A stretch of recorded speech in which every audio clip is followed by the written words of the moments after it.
कविभिरीडितं कल्मषापहं श्रवणमङ्गलं श्रीमदादतं भुवि गृह्णन्ति ये भूरिदा जना।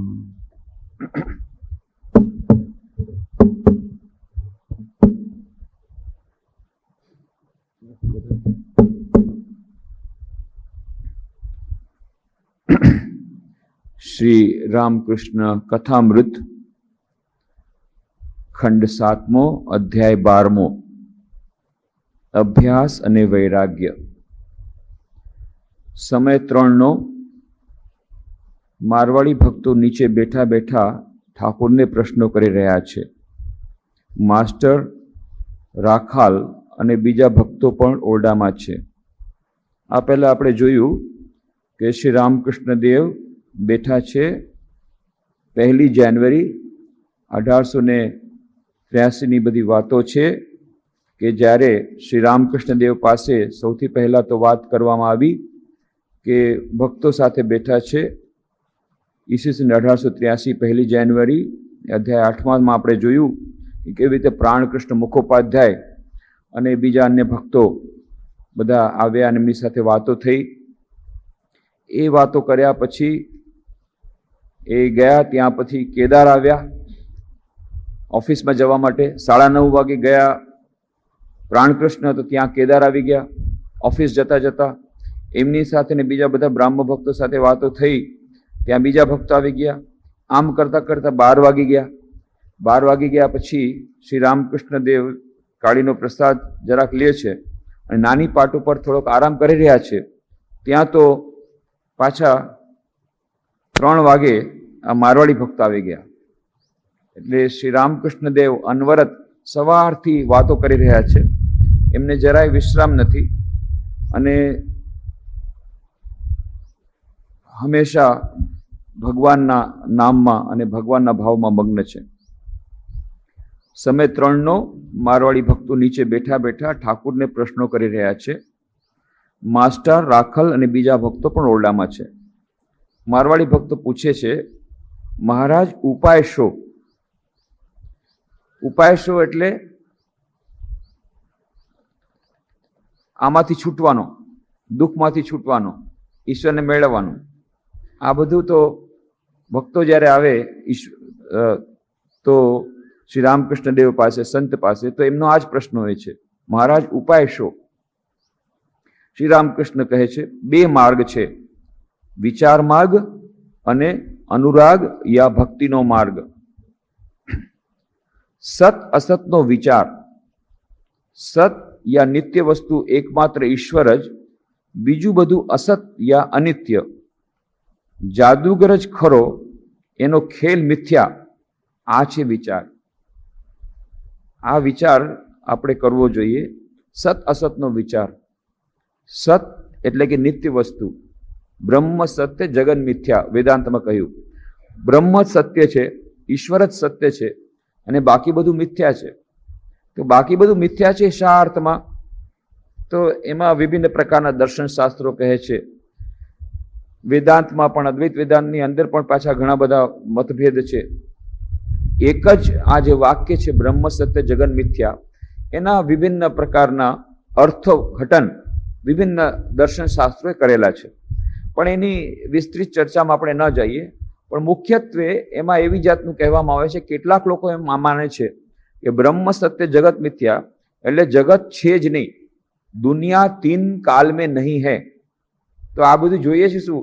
ए तो तमे नशो कर्यो छे, ए तो सपनुं छे। सपनुं सपनामां लोको केटली बधी वस्तुओ जोए। सपनामां माणस राजा पण थाय अने पछी बधुं ए करे, पण ज्यां सपनुं पूरुं थयुं तो राजा पण नथी, राज्य पण नथी। तो तमे पथारीमां बैठा छो अने पाછી एनी चिंता पाછી આવી ગઈ। એ બધું સપનું હતું। તો એવી રીતે આ જે કંઈ દેખાય છે આ જગતમાં, આ બધું સ્વપ્ન છે। બ્રહ્મ સત્ય જગન મિથ્યા।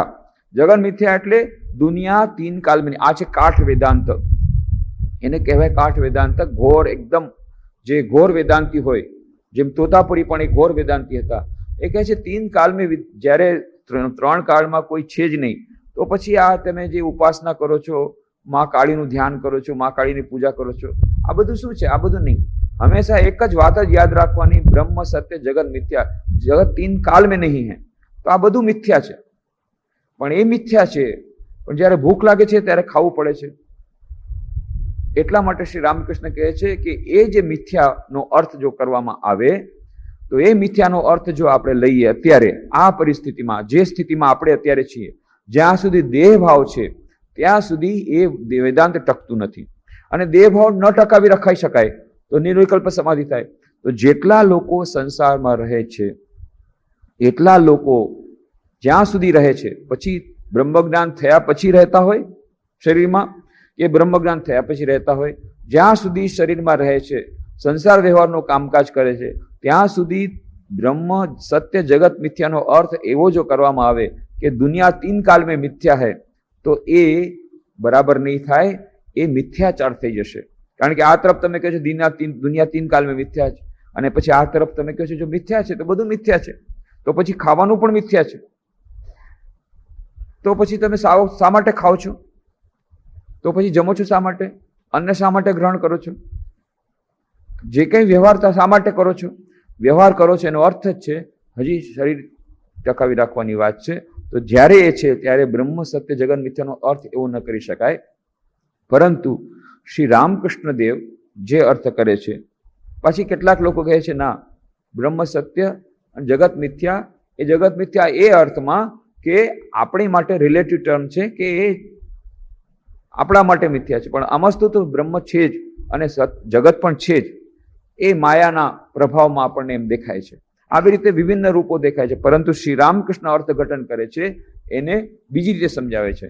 બ્રહ્મ સત્ય જગન મિથ્યાનો અર્થ છે સત્ય એટલે કે નિત્ય, મિથ્યા એટલે કે અનિત્ય. એનો અર્થ શું થયો? બ્રહ્મ સત્ય એટલે કે બ્રહ્મ નિત્ય છે, એ જે પરમ તત્વ છે એ નિત્ય છે. અને જગત મિથ્યાનો અર્થ શું થયો? જગત મિથ્યાનો અર્થ થયો જગત મિથ્યા એ અર્થમાં નથી કે છે જ નહીં, છે. જે કંઈ દેખાય છે શું બધું એ બધું શું ભ્રમ છે? એ ભ્રમ છે? ના. તો માયા છે એટલે જાદુગરની માયા છે એવું નહીં. તો ખરેખર જગત છે, આપણે જે જોઈએ છે. પરંતુ જેવું દેખાય છે એવું નથી. તો શું કેવું છે? આપણને એમ લાગે છે અત્યારે કે નિત્ય છે, પણ નિત્ય નથી, અનિત્ય છે. આ બધી કેટલી બધી વસ્તુઓ, આ જે હોલમાં આપણે બેઠા છીએ એ હોલ 9મી જાન્યુઆરીએ આનો તો આ બિલ્ડિંગનું ઉદ્ઘાટન કર્યું આત્મસ્થાનજી મહારાજે. એના થોડા દિવસ પહેલા બિલ્ડિંગ બની. 24મી માર્ચ 1999ના રોજ આપણે શિલાન્યાસ વિધિ કરી, ત્યારે કાંઈ બિલ્ડિંગ નહોતી. આ બિલ્ડિંગ હતી નહીં. આ બિલ્ડિંગ અનિત્ય છે. કેમ? 24મી જાન્યુઆરી 1999ના રોજ જે દિવસે શિલાન્યાસ વિધિ, 24મી માર્ચ 1999 રોજ જે દિવસે શિલાન્યાસ વિધિ કરવામાં આવ્યો પૂજ્ય આત્મસ્થાનજી મહારાજના વરદ હસ્તે, ત્યારે આ બિલ્ડિંગ નહોતી. હમણાં આ બિલ્ડિંગ છે. આજથી 5000 વર્ષો પછી આ બિલ્ડિંગ નહીં હોય. તો આ બિલ્ડિંગ મિથ્યા છે. કેમ મિથ્યા છે? એટલા માટે નહીં કે આ દેખાય છે ખોટું છે, ના. આ ભ્રમ છે? ના, ભ્રમ નથી. તો શું છે? આ બિલ્ડિંગ જે દેખાય છે એ જગત એ મિથ્યા છે. શા માટે? કારણ કે ગઈકાલે નહોતી આ બિલ્ડિંગ, આવતીકાલે પણ નથી રહેવાની. આ તો અનિત્ય છે, ટેમ્પરરી. દુનિયાની જેટલી વસ્તુઓ છે, જેટલી વ્યક્તિઓ છે, જે કંઈ આપણે જોઈએ છીએ એ બધું અનિત્ય છે.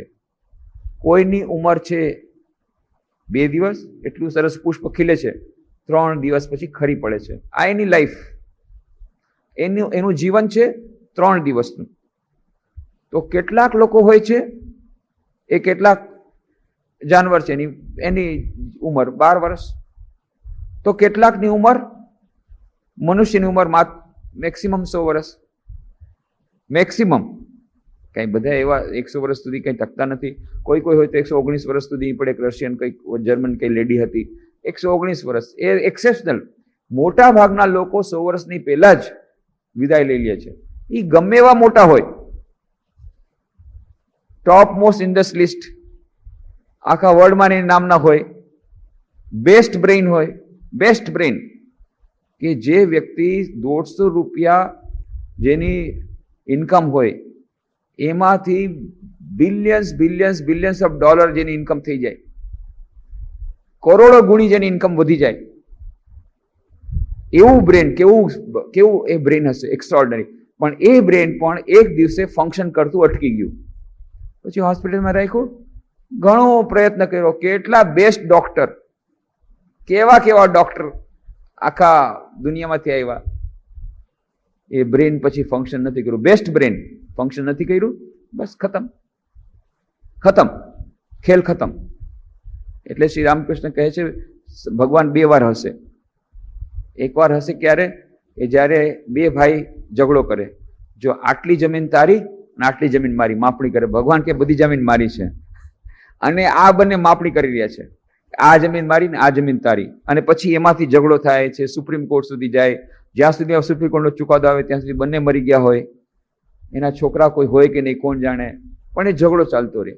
છેવટે એ જમીન કોઈની નથી, અને પછી ધરતીકંપ થશે તો એ જમીન ગરક થઈ ગઈ, અંદર પતી ગયું. ક્યાં ગઈ તમારી જમીન? પટ્ટામાં છે પણ અહીંયા નથી. જમીન છે જ નહીં, જમીન ઉપર ગઈ, ખતમ થઈ ગઈ. કાં સમુદ્ર આવી ગયો એમાં, સમુદ્રમાં ગરક થઈ ગઈ, અને કાં પેટાળમાં ચાલી ગઈ.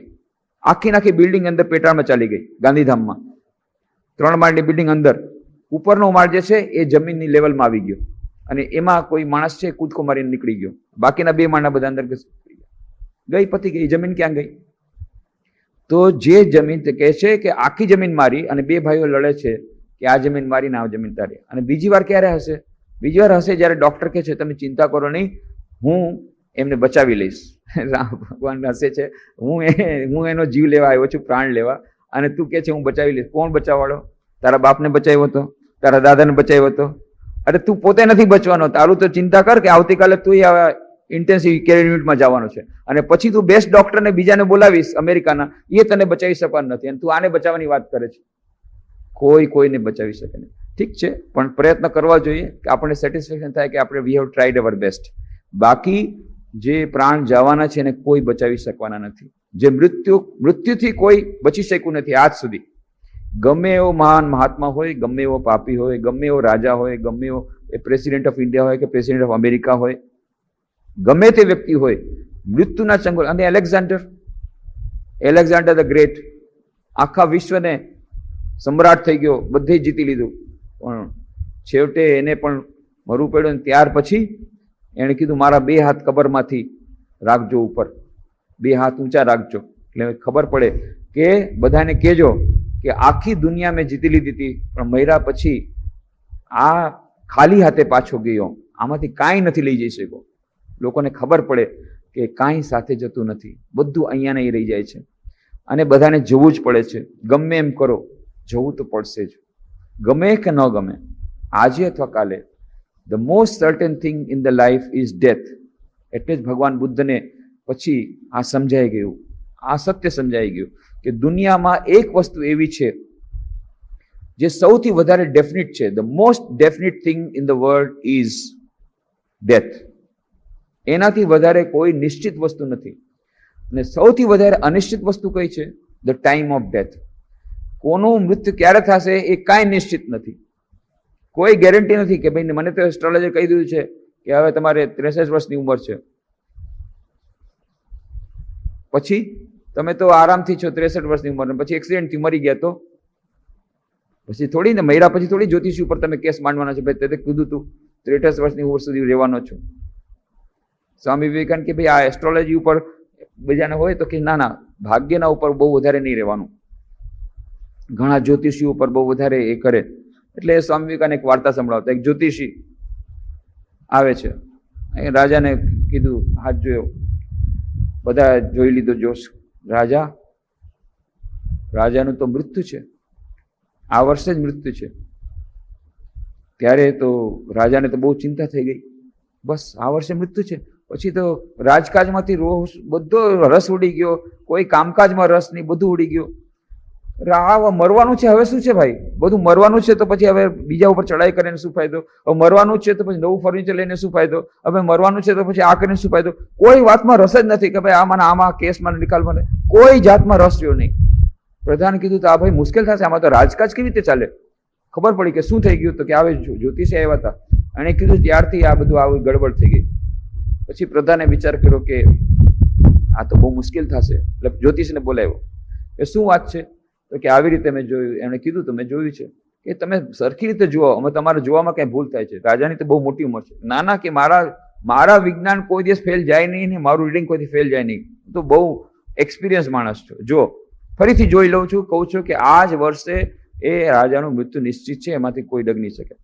અચ્છા, તમારું પણ જ્યોતિષ જ્ઞાન તો બહુ સરસ છે ને, એમાં કોઈ ચેલેન્જ તમે કોઈને કરી દો. મારું જ્યોતિષ જ્ઞાન કે પરફેક્ટ છે, એમાં કાંઈ. જ્યોતિષ વિજ્ઞાન એ મોટું વિજ્ઞાન છે, એસ્ટ્રોલોજી એ મોટું વિજ્ઞાન છે, પામિસ્ટ્રી એ મોટું વિજ્ઞાન છે. એ તમને કેવી રીતે સમજાવું? પ્રધાન કે ઠીક છે, મને તો ભાઈ સમજાશે નહીં. હવે તમે એ કહો કે ભાઈ તમારું મૃત્યુ ક્યારે છે, જરા બતાવો તો. એને કેલ્ક્યુલેટ કર્યું, આટલા ચોકઠા ઓઠા બધું ગણી કરી અડધી કલાકમાં કીધું કે મારું મૃત્યુ 73 વર્ષની ઉંમરે છે. અત્યારે કેટલી ઉંમર? તો કે 63 વર્ષ. હજી 10 વર્ષ તમે જીવવાનો છો? 10 વર્ષ તો જીવવાનો છો. તરત જ પ્રધાને તરવાર લઈને માથું કાપી નાખ્યું રાજાની સામે. જો આ કેતો તો 73 વર્ષ સુધી જીવવાનું છે, 10 વર્ષ સુધી. આનું જ્યોતિષ જ્ઞાન ખોટું છે કે નહીં? હવે નિશ્ચિતપણે તમે આ રાજ કરો. આ તો વાર્તા છે કહેવા માટે કે જ્યારે ડિટર્મિનિઝમ થઈ જાય છે કે આ વખતે જ મારું મૃત્યુ નિશ્ચિત છે, એવું કોઈ ગેરંટી નથી કે આટલા વર્ષ પછી મૃત્યુ થશે. સૌથી વધારે નિશ્ચિત વસ્તુ છે મૃત્યુ, થવાની જ છે. આજ સુધી કોઈ પણ વ્યક્તિ એવી નથી કે જેનો જન્મ થયો હોય પણ મૃત્યુ ન થયું હોય. અને સૌથી વધારે અનિશ્ચિત વસ્તુ છે મૃત્યુનો સમય.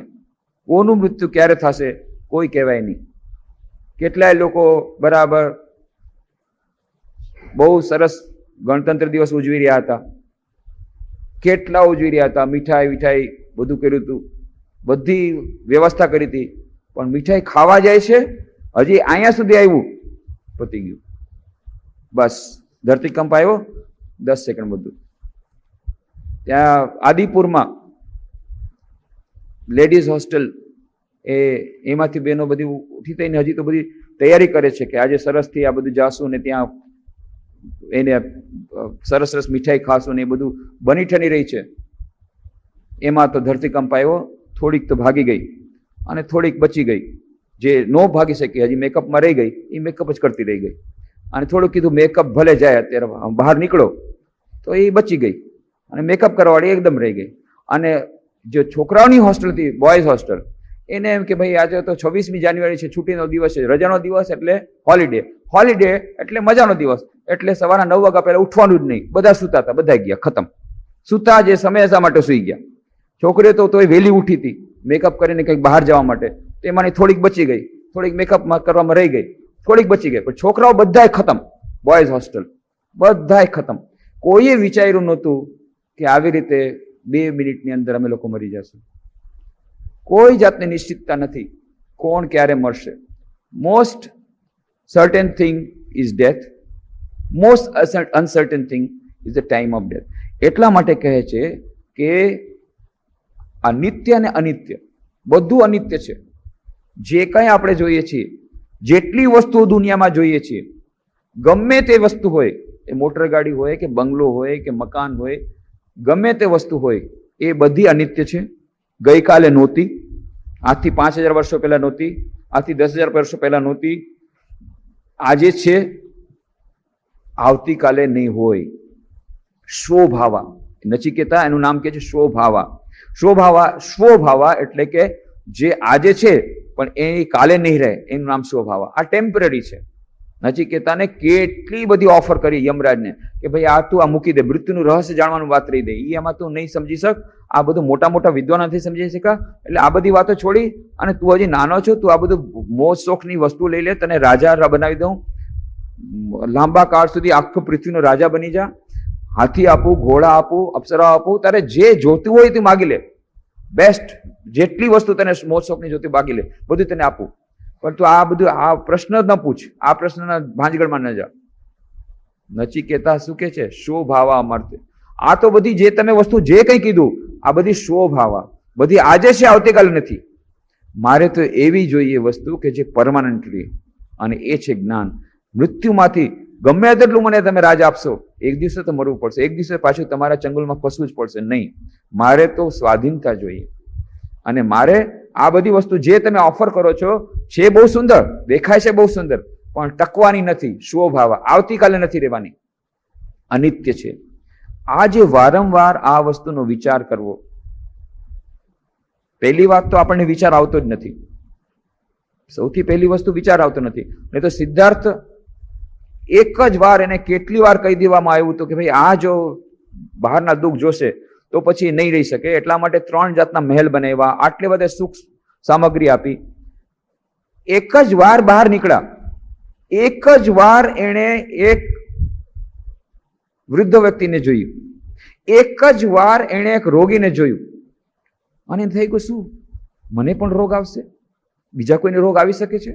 અને ચંદકે કહ્યું હા, ગમે એને રોગ આવી શકે છે. અને રોગના કેટલા પ્રકાર છે? અરે લાખો પ્રકારના રોગ છે, એક પ્રકારનો રોગ નથી. ફક્ત ટાઇફોઇડ આવતો હોય તો અલગ વાત છે, એ તો મલેરિયા આવે, અને તો નવા નવા કેટલાય જાતના રોગ છે, એના નામે નથી સાંભળ્યા.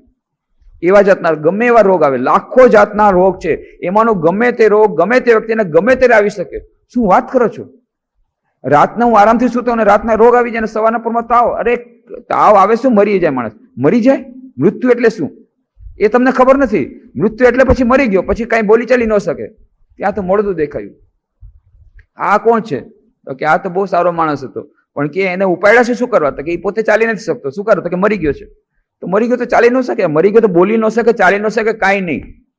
અને હજી તેવી વાત કરે ત્યાં તો એને આગ ચાપી દીધી. આગ ચાપી કે આને આગ લગાડે છે કે કોઈ ચિલ્લાવતો નથી, કાંઈ નહીં, કે એ કાંઈ ન ચિલ્લાવી શકે. હવે કાંઈ બોલી જ ન શકે, એને ગમે એટલું તમે કરો ને. આગમાં નાખી દીધું. અરે બિચારાને બાળી નાખ્યો. અરે કે બાળી ન નાખે તો બાકી બધાને મુસીબત પડે, ગંધાય, સડી જાય, એટલા માટે એને બાળી જ નાખવો પડે. પણ એને બિચારાને બાળી નાખ્યો, આ રાખ થઈ ગઈ. બસ આ જ આ માણસનું અસ્તિત્વ આટલું જ. આ એક પાવ રાખ, બસ આ એનું અસ્તિત્વ. કેટલો હસતો હતો, રમતો હતો, કેટલી વાતો કરતો હતો, કેટલું બધું કામ કરતો હતો, બધું પતી ગયું, બધું પતી ગયું. બસ આ જ. આ દરેકે દરેક મનુષ્યને મૃત્યુ પાસે. મને મૃત્યુ મળશે, પણ મારે ન મરવું હોય તો એમાં કઈ ચોઈસ નથી, મરવું તો પડશે. શું વાત કહો છો? મને મરવું પડશે, પણ તો પાછી આ યશોધરાને મૂકી જવી પડે, એ બધી અહીંયા જ રહી જશે. કાંઈ મળશે પેલા, કાં તમે પેલા મળશે, પણ મને તો એમ મરવું નથી, એમ ન ચાલે. આમાં કોઈ ચોઈસ નથી. શું વાત કરો છો? તો છેવટે મને એક પાવ રાખ, અમારું અસ્તિત્વ, આ જ અસ્તિત્વ. વૃદ્ધને જોયો કે શું બધાને વૃદ્ધ થવું પડે? હા, આવડી શું માણસ છે, આમ કેળ ઝૂકી ઝૂકીને ચાલે છે. કેમ સ્ટ્રેટ કેમ નથી ચાલતો? કે પેલા સ્ટ્રેટ ચાલતો હતો 40 વર્ષ પહેલા, હવે 80 વર્ષનો થઈ ગયો, હવે એની કેળ ઝૂકી ગઈ છે, હવે દંડાને સારે ચાલે છે. પણ એને કયો ને સીધો ચાલે, પણ ન ચાલી શકે, કે વૃદ્ધ થઈ ગયો. તો વૃદ્ધ કેમ થઈ ગયો? કે મોટી ઉંમર થઈ ગયો, વધારે જીવ્યો એટલે વૃદ્ધ થયો. આનો ઉપાય શું? ઉપાય કે જુવાન અવસ્થામાં મરી જાય તો બાકી તો બધાને વૃદ્ધાવસ્થા આવે. જો ન મરે યુવાવસ્થામાં, વધારે વર્ષો સુધી જીવે, તો વૃદ્ધાવસ્થા આવવાની જ છે. વૃદ્ધાવસ્થા આવશે એટલે દાંત પડી જશે, આંખમાંથી દેખાશે નહીં, વાળ ધોળા થઈ જશે, કા સાવ ટકો થઈ જશે, કા પછી કેળ ઝૂકી જશે. પણ મારે ન વૃદ્ધાવસ્થા જોતી કે આમાં તો પછી તમારે વહેલું મરી જવું પડે. બાકી વૃદ્ધાવસ્થા તો આવશે જ. આ તો મને જરાય નહીં ગમે. યશોધરા આવી વૃદ્ધા થઈ જશે તો કેટલી સુંદર દેખાય છે મારી પર. એ વૃદ્ધા થઈ જશે, ડોશીમાં થઈ જશે, આવી ડોશીમાં થઈ જશે, કે આટલી સુંદર આવી ડોશીમાં સાવ થઈ જશે તો મને જરાય નહીં ગમે. પણ આ થશે ને, તું ડોસો થશે ને એ ડોસી થશે. હવે આમાં કોઈ ઉપાય નથી, કઈ ઉપાય નથી, કાંઈ ઉપાય નથી. મારે તો ઉપાય ગોતવો છે. એ ઉપાય ગોતવા માટે થઈને સિદ્ધાર્થમાંથી બુદ્ધ થયા. વિચાર કરો, એક જ વાર એક વૃદ્ધને જોયું, એક જ વાર એણે એક રોગીને જોયો, એક જ વાર મળદું જોયું, એમાં સિદ્ધાર્થમાંથી બુદ્ધ થઈ ગયા. અને આપણે દરરોજ વૃદ્ધને જોઈએ છીએ, દરરોજ મળદાને જોઈએ છીએ, દરરોજ રોગીને જોઈએ છીએ, છતાં બુદ્ધ જ રહીએ છીએ. કેમ? કારણ કે જ્યાં ખબર પડી કે કોઈ મરી ગયું છે, તરત જ આપણે આમ માથું ફેરવી લે છે. જતા હોય રસ્તામાં જોયું કે મળદું જાય છે, આમ મોઢું ફેરવી લે છે, જોવા નથી માંગતા. કેમ? એ વિચાર આપણને ગમતો નથી. સિદ્ધાર્થે વારંવાર વિચાર કર્યો એ જ ઉપર, કેમ આમ થયું, કેમ આમ થયું. આપણને વિચાર ગમતો નથી. ઘણા લોકો કહે છે ને, જે લોકો ત્યાગ કરે છે, કે સિદ્ધાર્થે જેમ ત્યાગ કર્યો, રાજપાટ ત્યાગ કરી અને એમણે સંન્યાસ લીધો, જંગલમાં ગયા તપસ્યા કરવા માટે, એ તો પલાયનવાદી હતા.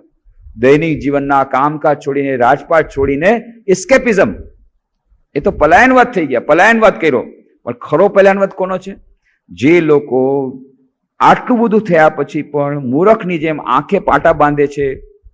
પલાયનવાદ તો અસલ એ છે. કેમ? ગભરાય છે, નથી ગમતું મનને. એ વિચાર કરો નથી ગમતો કે હું વૃદ્ધ થઈશ, એ વિચાર કરો નથી ગમતો કે હું ક્યારેક મરીશ, મને પણ મૃત્યુ આવશે. એ એટલે કોઈને પણ કહી દે, નાના છોકરાને કે ન જોવું નહીં, મળદું નહીં જોવાનું. અરે અમંગલ થાય. કેમ અમંગલ થાય? તમને પાછા તમારી મૃત્યુ થશે એવું વિચાર આવશે તો, પાછું તમને વૈરાગ્ય આવી જશે તો, એવું નહીં વિચારવાનું. આ શું છે? રિયાલિટીથી આપણે આંખ ફેરવી લઈએ છીએ. એનું નામ પલાયનવાદ છે. જે ઘણા લોકો કહે છે તમે પેસિમિઝમની વાત કરો છો, બધા મૃત્યુ થશે, આ થશે, તે થશે. આ પેસિમિઝમ નથી. પેસિમિઝમ એટલે નિરાશાવાદ. શું નિરાશા? નિરાશાવાદ નથી. આ છે રિયલિઝમ. આ છે સત્ય હકીકત. સત્ય હકીકત ન હો તો કયો? આ શું સત્ય હકીકત નથી કે જે મોટા મોટા ઇન્ડસ્ટ્રીઝ છે એ આજે નથી? જૂઠી વાત કહું છું? જેને જોઈ આવો. હમણાં 5:30 વાગે જ બધું દેહા કરી દેશે. જઈ આવો. ન વિશ્વાસ દઈને તમે પોતે જઈ આવો. ના ના ના, એ બધી વાત હમણાં નથી ગમતી. ન ગમે એ વાત અલગ છે, પણ એનો માટે થઈને તમે એનો વિચાર ન કરો અને પલાયનવાદ કરો, એ બરાબર નથી. આનું નામ પલાયનવાદ છે. કે તમે એ જોવામાંથી પોતાના મનને નથી ગમતું એટલે પોતાના મનને એમાંથી પાછું ખેંચી લ્યો છો. આવા વિચાર નહીં કરવાના. તો શું કરવાનું? સારા સારા વિચાર કરવાના.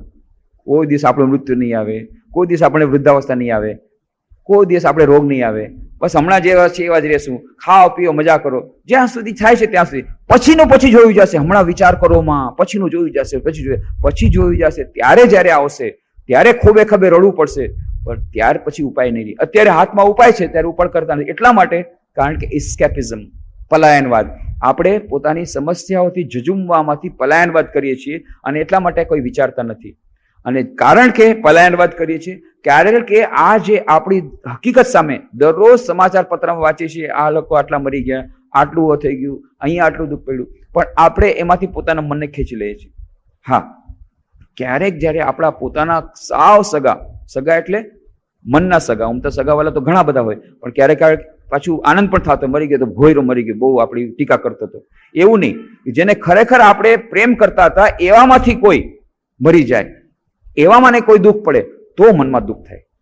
નહીં તો જેમ શ્રી રામકૃષ્ણ કહે છે, ઘરમાં કોઈ વાળ સાવરણી લઈ અને ઝાડુ કાઢે છે, ઓરડો સાફ કરે છે, ત્યાં તો કઈ ભાઈ સમાચાર પત્ર વાંચ્યું શું ત્યારે ઓલો મરી ગયો, અરે મરી ગયો, બહુ ખોટું થયું, પણ સાવરણી ચાલુ જ છે.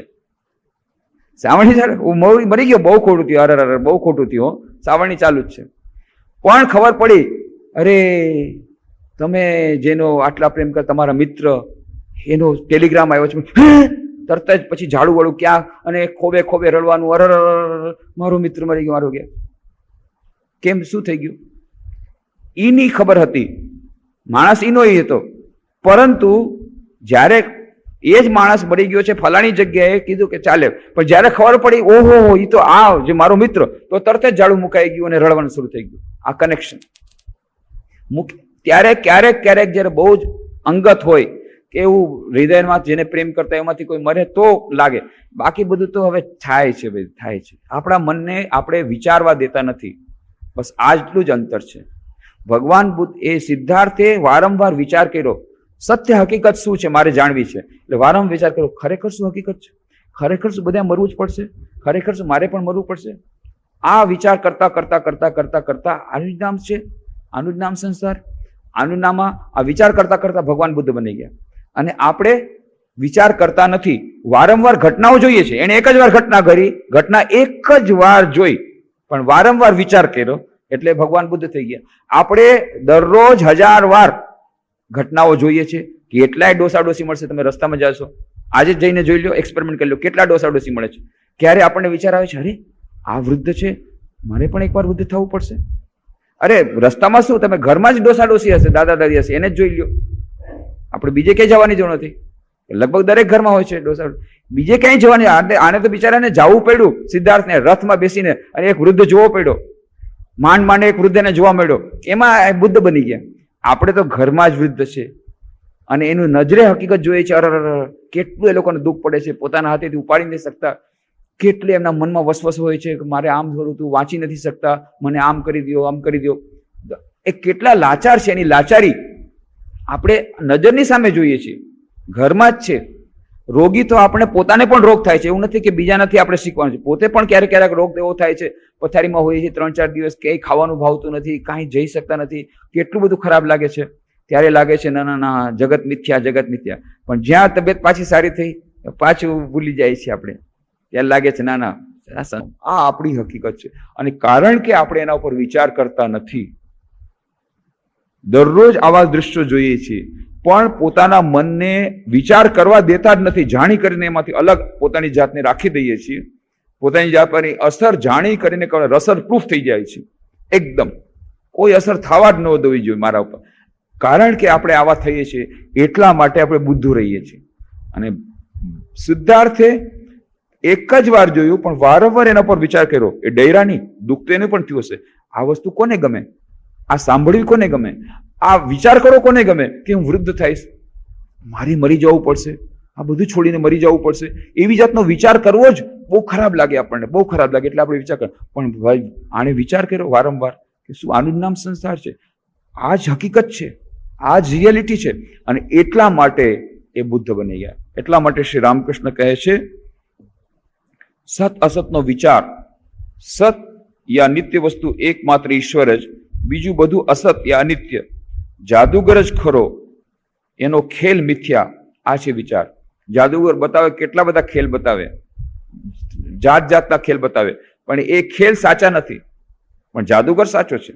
એવી જ રીતે આ ઈશ્વરનો બધો ખેલ છે, આ બધી માયા ઈશ્વરની, બધું જગત, એ બધું મિથ્યા છે, પણ ઈશ્વર એ સત્ય છે. વિવેક અને વૈરાગ્ય, આ સત અસત વિચારનું નામ વિવેક. વૈરાગ્ય એટલે સંસારના પદાર્થો ઉપર વિરક્તિ. બે વસ્તુ કહી, વિવેક અને વૈરાગ્ય. સત અસત વિચારનું નામ વિવેક. વૈરાગ્ય એટલે સંસારના પદાર્થો ઉપરની વિરક્તિ. એ એકદમ આવે નહીં, એનો રોજ અભ્યાસ રાખવો જોઈએ. એ વાત યાદ રાખવાની. એકદમથી આવશે નહીં, એક દિવસમાં નહીં આવે વિવેક વૈરાગ્ય. તો ક્યારે આવશે? એનો રોજ અભ્યાસ રાખવો જોઈએ. કામિની કાંચનનો પ્રથમ મનથી ત્યાગ કરવો જોઈએ. ત્યાર પછી ઈશ્વરની મરજી હોય તો મનથી ત્યાગ પણ કરવો પડે અને બહારથી ત્યાગ પણ કરવો પડે.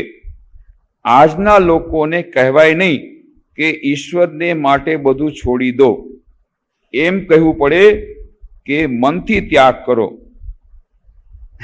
ત્યાં બંગાળી પુસ્તકમાં લખ્યું છે, કોલકાતા લોક દર બોલા જાય ના. અહીંયા લખ્યું આજના લોકો. કલકત્તાના લોક એટલે શહેરવાળા લોક ખાસ કરીને. અને આજકાલના લોકોને કહેવાય નહીં કે તમે ત્યાગ કરી દો. એ ફેશનમાં ન આવે, ત્યાગ કરવું ફેશનમાં ન આવે. એટલા માટે ત્યાગ ન કરો ભાઈ. ત્યાગ કર્યા વગર પણ તમને ઈશ્વરની પ્રાપ્તિ થશે તો જરા સારું લાગે. એ તો બહુ કડવું લાગે. શ્રી રામકૃષ્ણને એવું કોઈ ડર નથી, એવી બીક નથી કે ભાઈ હું આમ કહીશ તો પછી બીજા કોઈ નહીં આવે, એવી બીક અમને નથી. પરંતુ એમનું અકલ્યાણ થશે.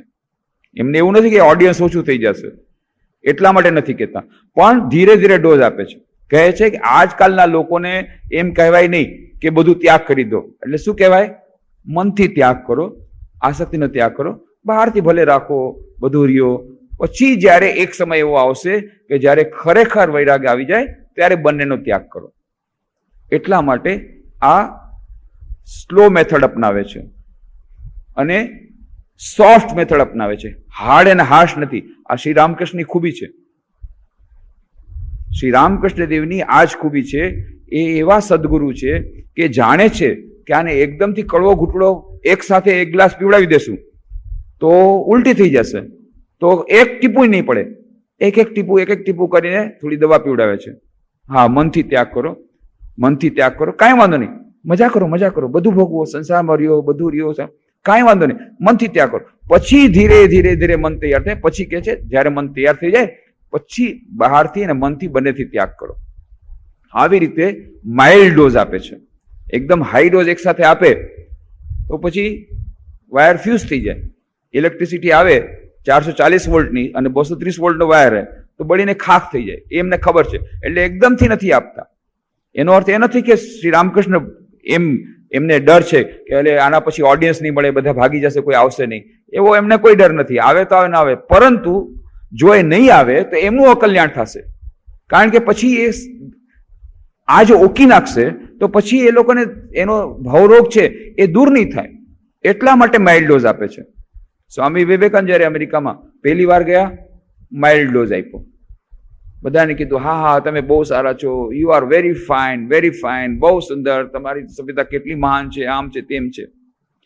બીજી વાર ગયા ત્યારે અંદરની બધી વાત સમજાઈ ગઈ. પહેલી વાર ગયા હતા ને એટલે ખબર નહોતી પડી. બીજી વાર ગયા ત્યારે ખબર પડી આ બધું ખોખલું છે. આ લોકોની સભ્યતા, પાશ્ચાત્ય સભ્યતા અંદર હાવ ખોખલી છે. અંદરથી સાવ એ લોકો દુઃખી છે. બહારથી બતાવે છે અમે આમ છે ને અમારું આટલું પ્રોગ્રેસ થયું છે ને એ છે. એટલે પછી બીજી વાર જયારે ગયા ત્યારે કાંઈ કોમ્પ્રોમાઇઝ નહીં. એક વાર તો બોલવાનું શરૂ કર્યું ત્યાગ અને વૈરાગ્ય ઉપર, તો ધીરે ધીરે પછી સહન ન કરી શકે ને કે તમે આ બધું ખોટું કરો, આ કરો છો. એક એક કરી અને બધા ખાલી, સામે સાવ ખાલી, બધી સીટ બધા વયા ગયા. પછી સ્વામી વિવેકાનંદ ધ્યાન કરી ને બહાર આવ્યા અને પછી પોતે કહેતા હતા, યાદ રાખજો, I have vacated the whole hall. આખો હોલને મેં ખાલી કર્યા છે.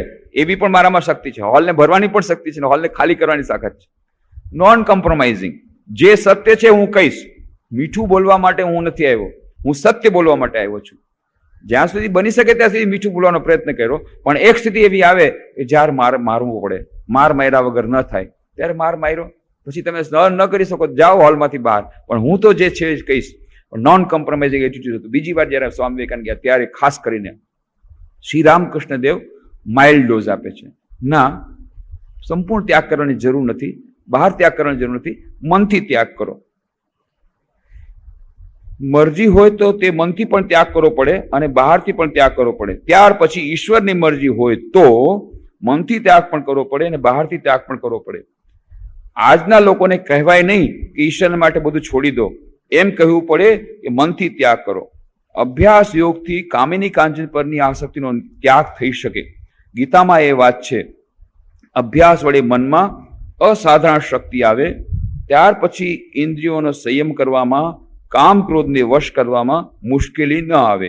જેમ કે કાચબો જે હાથ પગ અંદર ખેંચી લે, કાચબો જો હાથ પગ અંદર ખેંચી લે તો પછી બહાર કાઢે નહીં. કુહાડીથી કાપીને કટકા કરો તોય બહાર કાઢે નહીં. આ છે કાચબો.